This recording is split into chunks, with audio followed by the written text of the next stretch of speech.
Hi, within this lecture we're going to see how we can get the subdomains of a web page. And this is no different than using derp tool in order to get the hidden URLs or hidden web pages related to a certain website. But this time we're going to search for subdomains. And this is more important in a way because sometimes people, the administrators, use subdomains in order to test some new stuff. And by subdomains I mean like this mail.google.com, so test.google.com or maps.google.com. So this is a subdomain. As I was explaining, big companies like Google can use some test domains, subdomains like test.google.com in order to test some new features. And they generally forget to implement some security features in those test subdomains because they're not open to public yet, but we can discover them using some tools and try to hack into that website using that subdomains. And for that purpose, I'm going to use a tool called subroot. Of course, I have found this by searching subdomain finder GitHub. It is that simple.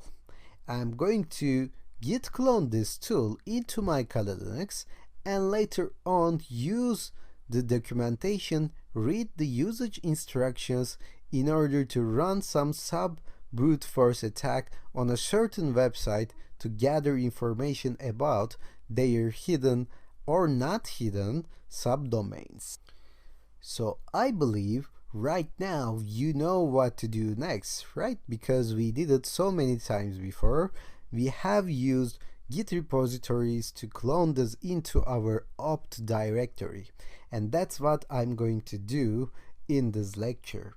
So this subroot is brought to us by the Rook. I'm going to show this link. I'm going to share this link in the resources of this lecture as well, don't worry. But for right now, I'm going to go to my terminal and I'm going to find my opt directory as usual. As you can see, we have the previous tools that we have downloaded before. Now I'm going to copy this URL from here and I'm going to run this with git clone command. And if I hit enter, it will just download all the files and folders related to this subroot repository.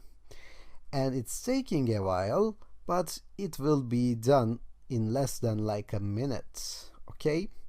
And after it's done, if you run ls, you will see the subroot folder in here. Just cd into that folder, and if you run ls, you will see the subroot.py.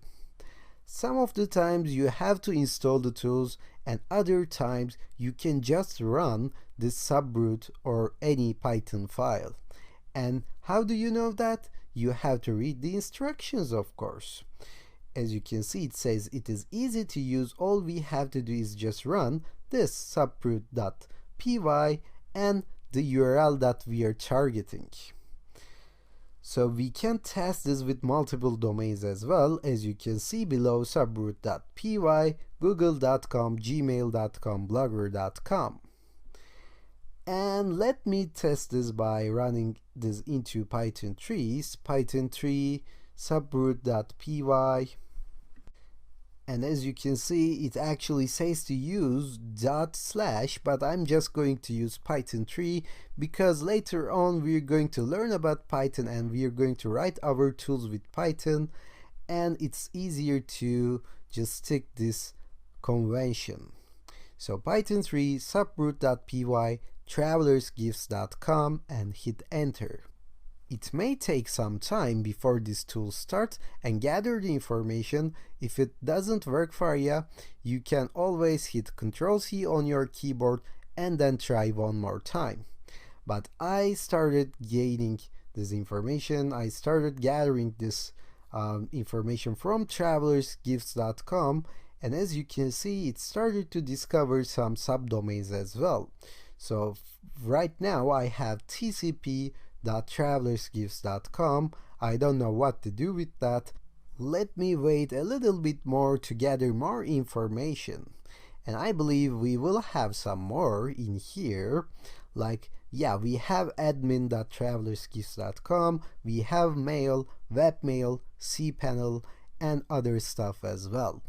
So we have found a way to get the subdomains out of a web page. And this can be used in various ways. You can try to go onto that subdomain. You can try to find some vulnerabilities in that subdomains as well. And up until now, we tried to gather information. We didn't do any hacking. We didn't gather any information about a vulnerability or an exploit. So we're going to stop here, and starting from the next section, we're going to focus on attacks on websites.